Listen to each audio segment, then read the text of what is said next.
जय जगन्नाथ श्वेता किचन को स्वागत। आज चलतु देखने छोट पिला मानक फेवराइट डोरा केक बनैबा पाई मैदा 2 कप, चीनी half cup, baking powder 1 table spoon, baking soda 1/4 teaspoon देई मिसाई नेबा।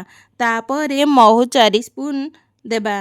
सिझा क्षीर 1 कप देई बेटर प्रस्तुत करिबा। आउ 1 कप क्षीर अल्प अल्प देई मिसाइबा। एहीपरी कंसिस्टेंसी रहिबा दरकार। तापरे भेनिला एसेंस देई मिसाई नेबा। 2 कप क्षीररु एतिकी क्षीर बळका होईछि।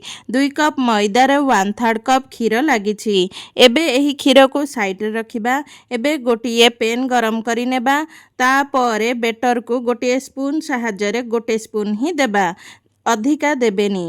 तापरे कभर करी नेबा। एही परी ऊपर पटटी होल होल परी होई गले आर साइड को लेउटाइबा। देखंतु एही साइडटा किपरी होईछि।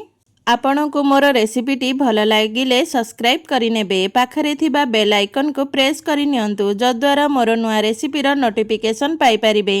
फेसबुक इंस्टाग्राम पेज रे देखुथिले फॉलो करि नियंतु, लाइक शेयर तो निश्चय करिवे। तापरे पेनकेक उपरे न्यूट्रेलार पीनट्स देई पारिबे। मो पाखरे एबे नाही, मु एठी हसी सिरप नेइछि। स्प्रेड करि नेबा। तापरे पेनकेक देई मझिरे कट करि नेबा। देखंतु किपरि होईछि।